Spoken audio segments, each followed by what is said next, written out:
नमस्कार दोस्तों।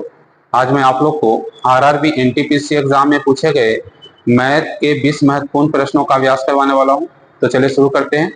पहला प्रश्न को देखते हैं। पहला प्रश्न कह रहा है कि राम 51 किलोमीटर की गति से एक निश्चित दूरी तय करे तो 2.1/3 घंटे का समय लगता है। यदि वह 68 किलोमीटर प्रति घंटे की गति से दूरी तय करता तो कितना समय लगता। तो यहाँ पर देखिए, ध्यान दीजिए कि अगर दूरी निश्चित हो और उस दूरी को v1 चाल से तय किया जाए तो t1 समय लगे और उसी दूरी को v2 चाल से तय किया जाए तो t2 समय लगे, तो यहाँ पर होगा v1 इंटू t1 बराबर v2 इंटू t2। क्या होगा? v1 इंटू t1 बराबर v2 इंटू t2। यहाँ पर देखिएगा, यहाँ पर v1 की जगह 51 है और यहाँ पर क्या हो जाएगा, 3 दूनी 6 7, 7/3 बराबर कितना हो गया, 68 गुने t2। कितना हो गया? 68 गुने t2। ओके जी, इसको 17 × 51 और 17 × 4 = 68। यहाँ पर t2 बराबर क्या हो गया, 7/4 यानी 1.3/4।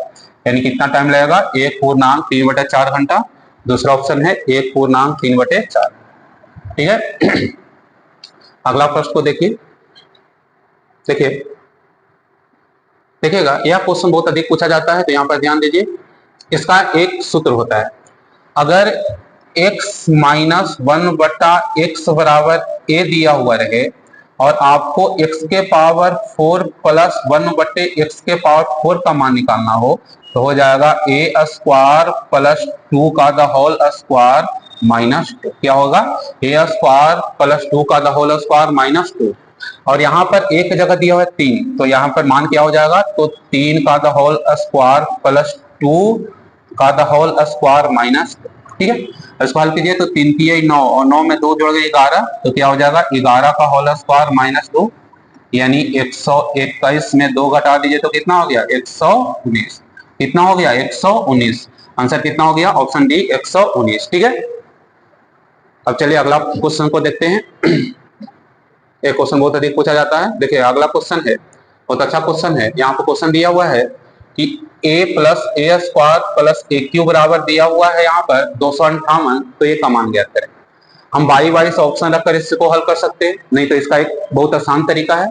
यहाँ पर दिया a क्यूब, सबसे बड़ा क्या दिया हुआ है, तो हम क्या करते हैं कि 258 के पहले क्यू यानी घन, पूर्ण घन वाले संख्या ढूंढते हैं।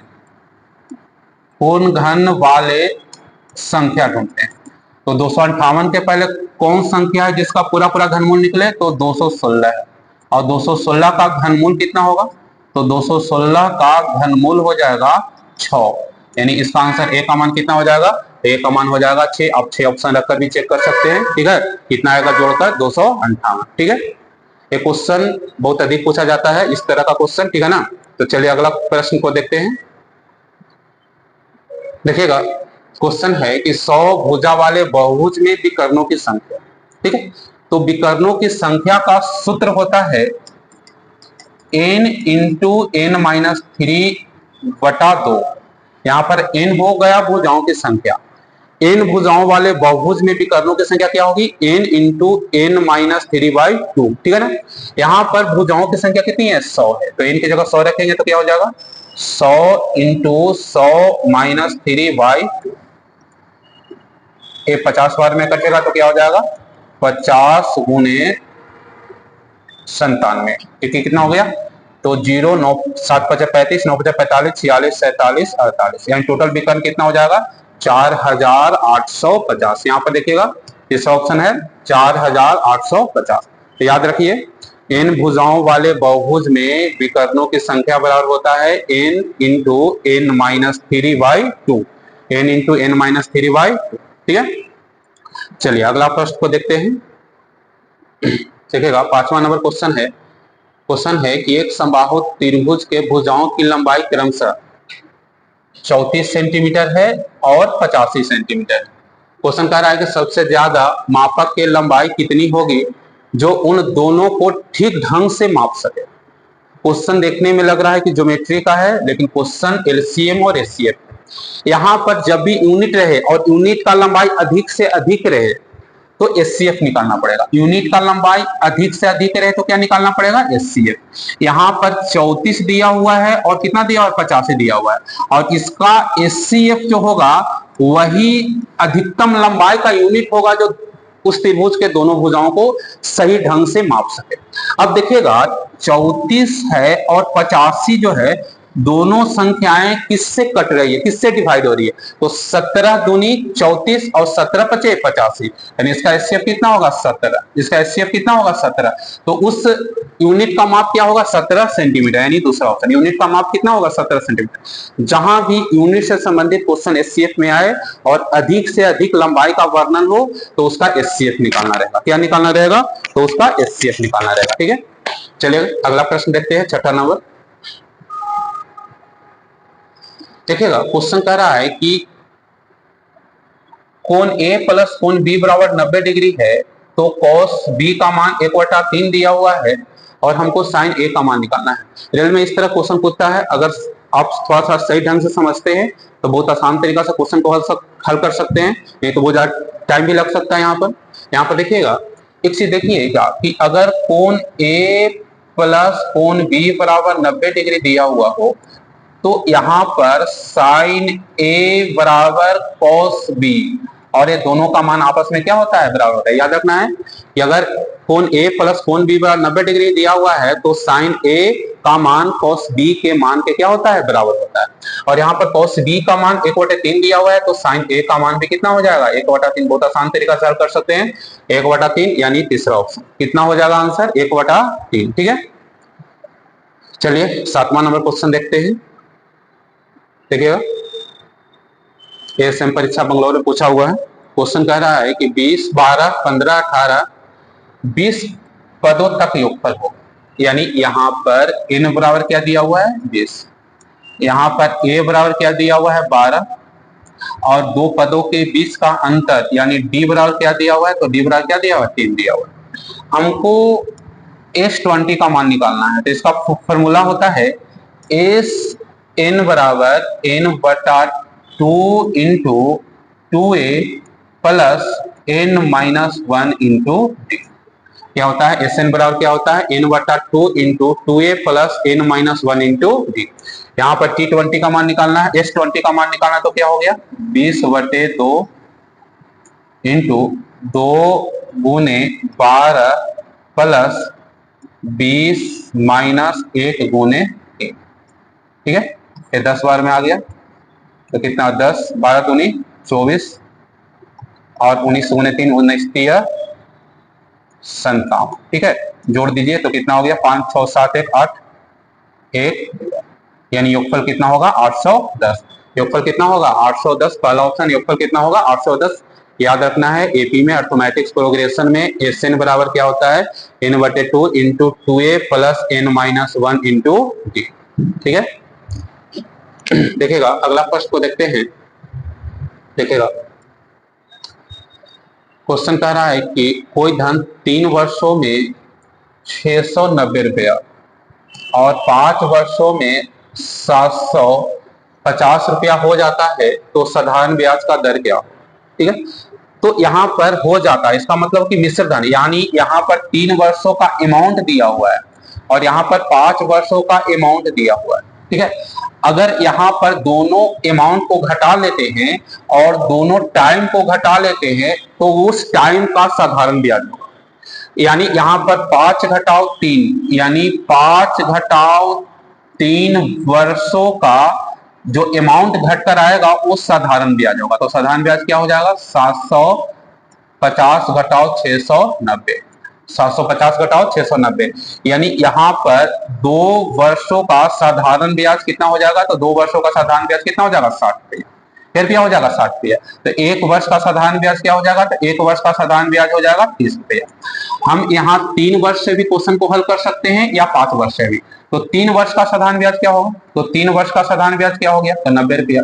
अब समझिए कि 3 वर्षों में अमाउंट हो जा रहा है 690 रुपया और जिसमें साधारण ब्याज 90 रुपया है, तो यहाँ पर प्रिंसिपल मूलधन कितना हो गया, तो 690 घटाओ 90 यानी कितना रुपया 600 रुपया, यानी साधारण ब्याज आपका 90 रुपया दे दिया और मूलधन दे दिया है 600 और समय दे दिया है 3 वर्ष, तो आप रेट निकाल सकते हैं। तो आर बराबर क्या हो जाएगा इसमें, तो आर बराबर क्या हो जाएगा, ब्याज गुने 100 बटे मूलधन गुने समय। ठीक है, काट दीजिए।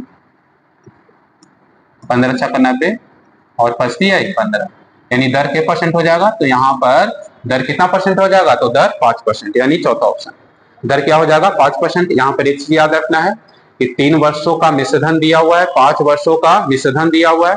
तो यहाँ पर 3 और 5 के बीच का अंतर 2 वर्ष का जो होगा वो मिश्रधनों के बीच के अंतर साधारण ब्याज के बराबर होगा, है ना, क्योंकि मूलधन तो घट गया, मूलधन इसमें भी है, मूलधन इसमें भी है, तो वो घट गया, तो बच गया ब्याज और समय भी घट रहा है, यानी 2 वर्षों का साधारण ब्याज कितना रुपया होगा, 60 रुपया। तो 3 वर्षों का साधारण ब्याज कितना रुपया होगा, 90 रुपया। उसके बाद हम मूलधन ज्ञात कर लेंगे और दर ज्ञात कर लेंगे। ये क्वेश्चन बहुत अधिक पूछा जाता है। आप एसएससी तैयारी कीजिए, जीडी तैयारी कीजिए, रेलवे, सारे परीक्षा में ये क्वेश्चन बहुत अधिक पूछे जाते हैं। ठीक है, तो चलिए 9वां नंबर क्वेश्चन देखते हैं। देखिएगा, क्वेश्चन कह रहा है कि एक आदमी 1 रुपया में 5 पेन खरीदता है। बहुत आसान क्वेश्चन, यहाँ पर ध्यान दीजिए। यहाँ पर सीपी लिखिए, ऊपर रुपया लिखिए और नीचे आगे वस्तु लिखिए। अब 1 रुपया में 5 वो खरीद रहा है और बेच कैसे रहा है, तो बेच रहा है 1 रुपया में 4। अब तिरछा तिरछी गुना कीजिए, यहाँ पर गुना कीजिएगा तो यहाँ पर 4 आ जाएगा और इसको इसमें गुना कीजिएगा तो 5 आ जाएगा। अब समझिए कि कोई वस्तु को 4 रुपया में खरीदा जाए और उससे 5 रुपया में बेचा जाए तो फायदा होगा, लाभ होगा। तो कितने रुपये का लाभ होगा, तो 1 रुपये का। हमको परसेंटेज प्रॉफिट निकालना है, तो परसेंटेज प्रॉफिट क्या होता है, प्रॉफिट गुने 100 बाई सीपी।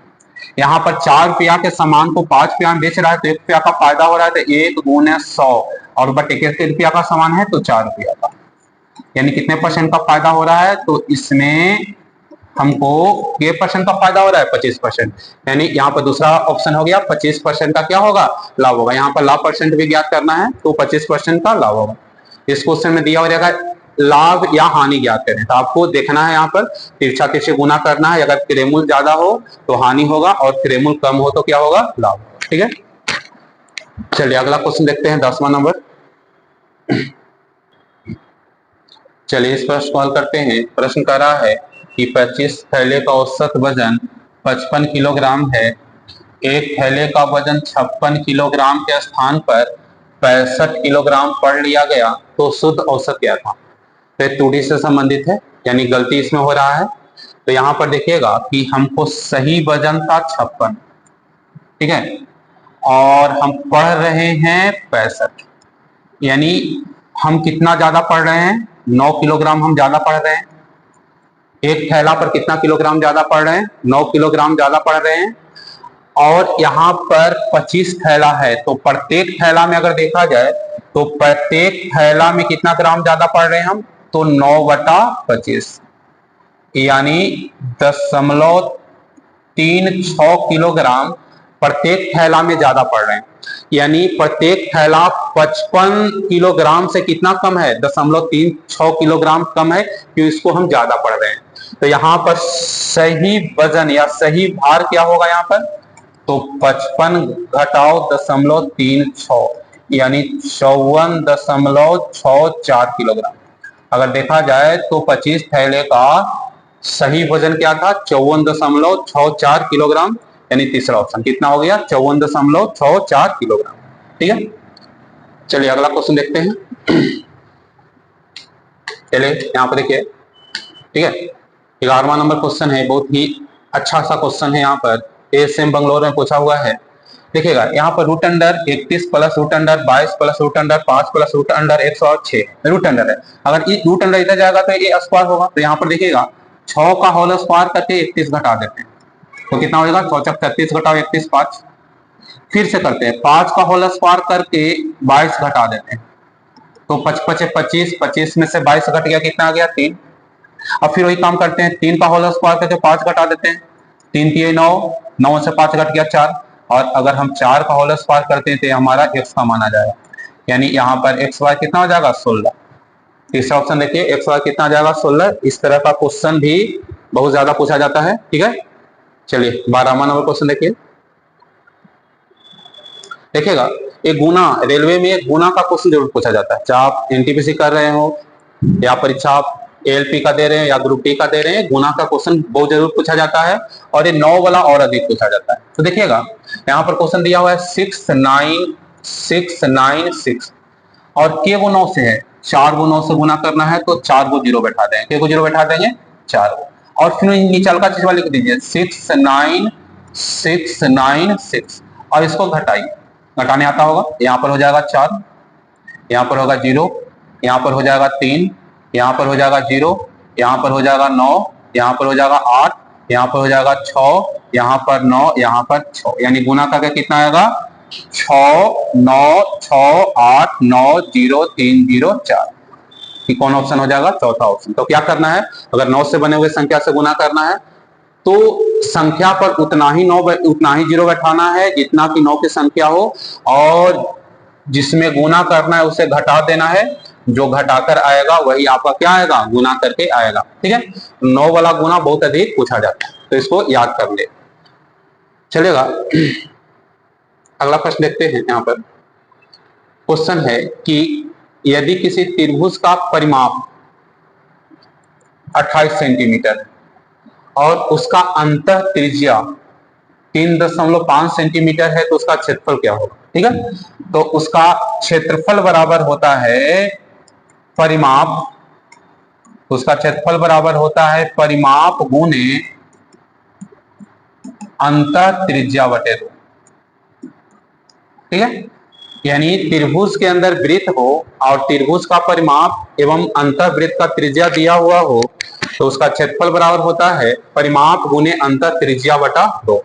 यहाँ पर परिमाप दिया हुआ है 28 और अंतः त्रिज्या दिया 3.5 और बटा क्या हो जाएगा 2, यानी ये 14 बार में कटेगा तो क्या हो जाएगा 7 गुने 7 सत्ते 49, यानी उसका क्षेत्रफल कितना हो गया 49 सेंटीमीटर स्क्वायर।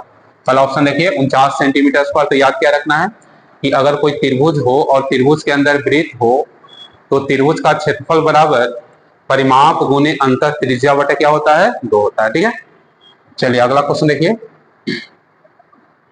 देखिएगा यहां पर ध्यान दीजिए, अगर रहे a sine square theta plus b cos square theta और इसमें हमको अधिकतम मान निकालना है, तो मान लिया जाए कि यहाँ पर a बड़ा है, a छोटा है, तो यहाँ पर देखते हैं a is less than b। ठीक है, तो यहाँ पर a छोटा है और b क्या है, बड़ा है, तो a हो जाएगा न्यूनतम मान और यहाँ पर b हो जाएगा अधिकतम मान। b क्या हो जाएगा, अधिकतम मान। अब इसमें देखिएगा, इसमें छोटा है 11 तो न्यूनतम मान 11 हो जाएगा और बड़ा है 12 तो अधिकतम मान क्या हो जाएगा, बड़ा। तो यहाँ पर कह रहा है कि न्यूनतम वैल्यू क्या होगा, तो न्यूनतम वैल्यू कितना हो जाएगा 11। ठीक है, क्या हो जाएगा 11, यानी a sine square theta plus b cos square theta रहे तो a और b में जो बड़ा रहे वो अधिकतम मान होगा और a और b में जो छोटा रहे वह क्या होगा, न्यूनतम मान। ठीक है, तो 15 नंबर क्वेश्चन है, ये चक्रवृद्धि ब्याज का क्वेश्चन है। देखिएगा, चक्रवृद्धि ब्याज में 2 वर्षों के चक्रवृद्धि ब्याज और साधारण ब्याज के बीच अंतर बहुत अधिक पूछा जाता है। तो यहाँ पर ध्यान रखिए, यहाँ पर ध्यान दीजिए कि अगर मूलधन में 2 बार r/100 से गुना करेंगे, 2 बार r/100 से गुना करेंगे, वही 2 वर्षों का CI घटाव SI होगा। एकदम आसान तरीका है, क्या है कि मूलधन में 2 बार r/100% से गुना करेंगे, वह 2 वर्षों का CI घटाव SI होगा। यहाँ पर देखिएगा अंतर कितना दिया हुआ है, अंतर दिया है 10। ठीक है, तो यहाँ पर मान हो गया 10। मूलधन हमको ज्ञात करना है, रेट कितना दिया 5, तो 5/100 और गुने 5/100। ठीक है, बराबर कितना हो गया 10। अब कर दीजिए, यानी P बराबर कितना हो जाएगा, तो 4।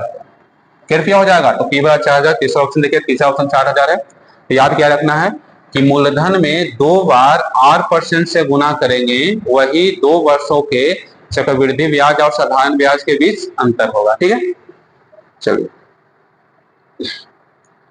अगला क्वेश्चन है, ये समतुल बट्टा। रेलवे को परीक्षा में समतुल बट्टा का एक क्वेश्चन रहता है। मान लिया जाए कि a और b 2 बट्टा है तो उसका समतुल बट्टा पूछे तो हो जाएगा a + b - ab/100। ठीक है, यानी 2 बट्टा है a% और b%, तो उसका समतुल बट्टा क्या होगा, a plus B minus A B बटे 100। तो पहले हम दो का काम तमाम करते हैं, तब तीसरा लेते हैं।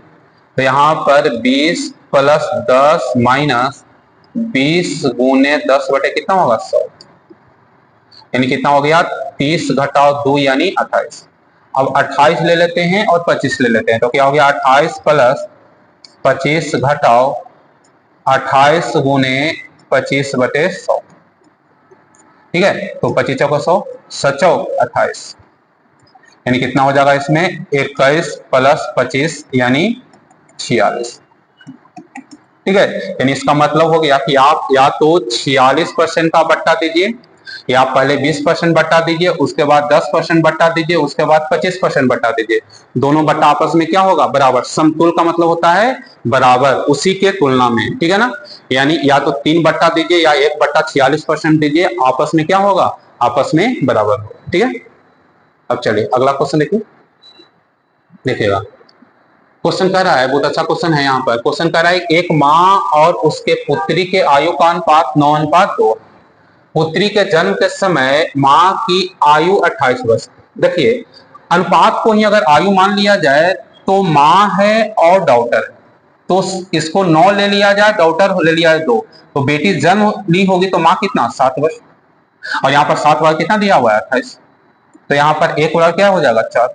अब क्वेश्चन कह रहा है कि पुत्री की आयु, यानी 2 बार कितना हो गया 8, यानी पुत्री का वर्तमान आयु कितना वर्ष 8 वर्ष, पुत्री का वर्तमान आयु कितना वर्ष 8 वर्ष। ठीक है, पुत्री का वर्तमान आयु 8 वर्ष। ठीक है ना, अब चलिए अगला क्वेश्चन देखिए। यहाँ पर क्वेश्चन कह रहा है ऐसी संख्या ज्ञात करें जिसे 13 से गुना करने पर उसमें 180 की वृद्धि हो जाए।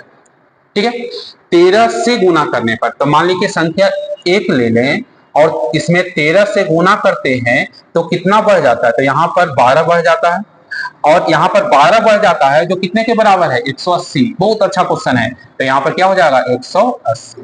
तो 1 बराबर संख्या 1 लिया है ना, तो संख्या 1 बराबर कितना 15, यानी क्वेश्चन हो गया कि 15 में यदि 13 से गुना करेंगे तो कितना बढ़ जाएगा 180, यानी आंसर कितना हो जाएगा 15। आंसर कितना हो जाएगा 15, आंसर कितना हो जाएगा।